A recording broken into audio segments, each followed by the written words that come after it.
Yo, what's up guys? It's Noah here, and in today's video, going to be talking about a couple player props I like on Prizepicks for the NBA slate on Monday, January the 9th.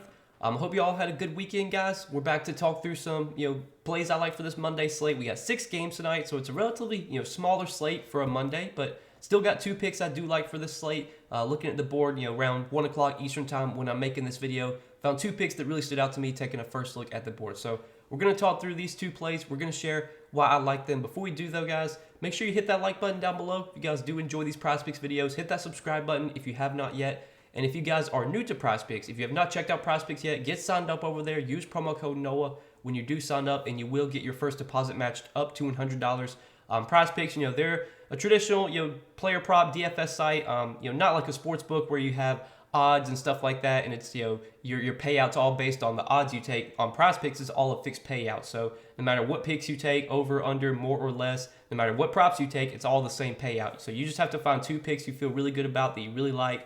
You can make a 2-pick entry, or you can make up to 6 picks, and you can win up to 25x your money on Prizepicks. So give them a try, guys. Sign up with that promo code, and you will get your first deposit matched up to $100. But for the 2 picks that I like for this Monday slate, we got 2 fantasy score props I like for today. Right now when I'm recording this video, Prizepicks does have pretty much the full board posted, which is good to see. They have all the fantasy scores up, and the fantasy scores are what I really like to look at. These are one of my favorites to target, just because I've been playing DFS for so long, so I'm very familiar with the fantasy score system, how the scoring works and all that. So the 2 fantasy score props I like, the first one we're going to talk about is going to be Jonas Valanciunas. His fantasy score line is set at 32.5. And I do like the over here going up against the Wizards. I think this is a really good matchup for J-Val. The Wizards, since they moved Daniel Gafford into the starting lineup, they've been a really good matchup for centers. And Daniel Gafford, he's a good shot blocker, but he's really not the best defender overall. And over their last 7 games, or the last 7 days, I should say, the Wizards, they are giving up the second most fantasy points to centers, just behind the Pelicans. So this has actually been a pretty good matchup for centers on both sides. On the season, the Wizards are just inside the top 10 in terms of fantasy points allowed to the center position. So I think this is a pretty good matchup for J-Val. And we know that without Zion, without Brandon Ingram, there's a lot of usage available. Obviously, we expect CJ McCollum to be the guy that really runs the offense, soaks up a lot of usage. But Jonas Valanciunas is a guy that can soak up a lot of usage. He's a guy that when he's on the floor, he's going to be productive. The ball's going to be in his hands. They can run different types of dribble handoffs with J-Val. They can run a lot of pick and roll with J-Val. Like, he's a guy that's going to be involved in the offense. He's a really good rebounder as well. And so far this season, with Brandon Ingram and Zion Williamson off the floor, Jonas Valanciunas is actually second on the team in usage. He's got the second highest usage rate behind CJ McCollum. CJ, 31.6% usage rate. J-Val, 25.6%. And you look at his fantasy points per minute, J-Val averages 1.14 fantasy points per minute without Ingram and without Zion on the floor. So let's say J-Val plays like 30 minutes today, which I think is about where he probably plays. Normally he plays around 25 to 30 minutes, sometimes more, sometimes less. If he's playing really well, you will see them play J-Val big minutes. If he's really struggling, if he gets in foul trouble, there's always a chance his minutes get cut. But I think on average, especially without Zion, the minutes are definitely more secure for J-Val. And let's say he does play 30 minutes and averages, his normal 1.14 fantasy points per minute. That would project him for 34.2 fantasy points. And I think that's probably where his line should be for today, is like 34.5 maybe 35. I think 32.5 is definitely a little bit too low, especially for this really good matchup.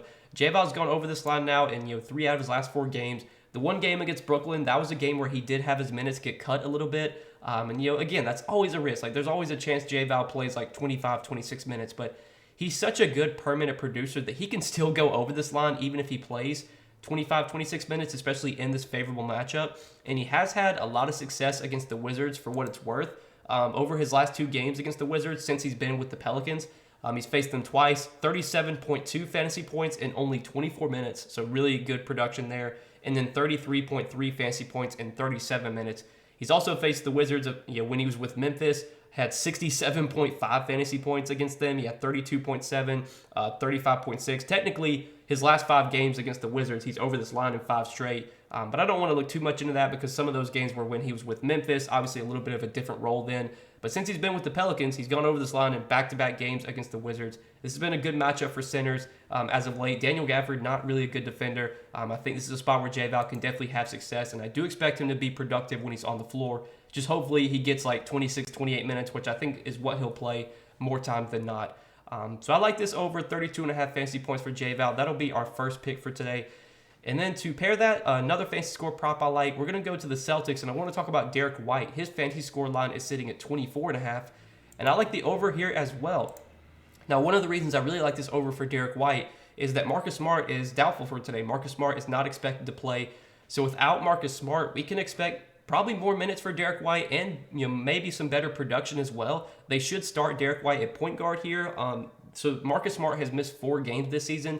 3 of those 4 games, Grant Williams started in place of Marcus Smart, and then there was one game where they did start Peyton Pritchard in place of Marcus Smart. I think most likely scenario here is that Grant Williams will start in place of Marcus Smart, and then Derek White will slide up to point guard. Jaylen Brown will play shooting guard. Tatum will play the 3, Williams play the 4, and then Horford at the 5. There's a lot of guys they could start though. Like they could start Robert Williams here, and then slide everyone up again. But I think Derek White's going to be the point guard when he's on the floor. They do still have Malcolm Brogdon, so obviously Malcolm Brogdon's going to play with the second unit. He's going to be a primary ball handler when he plays with the second unit. But I think Derek White's minutes become a lot more secure without Marcus Smart. We saw Derek White have a really good game last game against San Antonio, and do want to mention that in that game, that was a game that Marcus Smart got injured in. Smart played about 21 minutes before having to leave with an injury. We saw Derek White go on to play 32 minutes in that game. Obviously was very productive, had 39.5 fantasy points. I think we get about 32 minutes here from Derek White. And when Derek White has played 30 minutes or more this season, there's been 11 games where he's played 30 minutes or more. He's over this line in 9 out of 11 games. So he's normally a guy that when he does play about 30 minutes, he's going to put up more than 24.5 fantasy points. There was only 2 games where he played 30 minutes or more and didn't have 24.5 fantasy points. Against Cleveland, he had 21.6, and then against Orlando, he had 21. But every other game this season where he's played 30-plus minutes, he's gone over 24.5 fantasy points. And another thing that I want to mention is that Marcus Smart has missed 4 games this season. So 2 of the games that Marcus Smart missed were really bad. Derek White only put up 16.7 fantasy points and 8.4 fantasy points. But then 2 of the other games that Marcus Smart missed were really good. Derek White put up 42.1 fantasy points and 38 fantasy points. And then last season, Marcus Smart missed 2 games, and Derek White put up 34.5 fantasy points and 38.2 fantasy points. So of the 6 games that he's played without Marcus Smart since he's been on the Celtics, he's over this line in 4 out of 6. Again, there was 2 games recently that were really bad. Derek White in those games only played 22 minutes and 26 minutes. I think that's not likely to happen here. I think more times than not, White's going to play about 28 to 30 minutes and potentially more if he's playing really well. And this season, with Marcus Smart off the floor, Derek White does average 0.9 fantasy points per minute. So he's around close to a fantasy point per minute player. If he plays around 30 minutes, I think he's going to pretty easily go over 24.5 fantasy points. I think this line could also be a little bit higher. So that's what I like as our 2 picks for today, guys. 2 fantasy score props. Jonas Valanciunas, more than 32.5 fantasy score. Derek White, more than 24.5 fantasy score.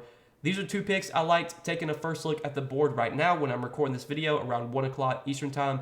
But I'm going to have more picks posted for today over on Patreon. As always, I do give out more Prizepicks plays over there. I give a full write-up for each play that I do provide on Patreon. So if you guys want to check those out, as always, that is linked down below in the description. But hopefully we can all make some money tonight, start off the week on the right note. Hope you guys enjoyed this video though, guys. Hit that like button if you guys enjoyed. Hit that subscribe button if you have not yet. And again, if you have not signed up for Prizepicks, get signed up over there. Use promo code NOAH when you do sign up for Prizepicks, and you will get your first deposit matched up to $100 when you do sign up with my promo code. But good luck tonight, guys. Hopefully we can all win some money tonight. We'll see you guys in the next video. Peace.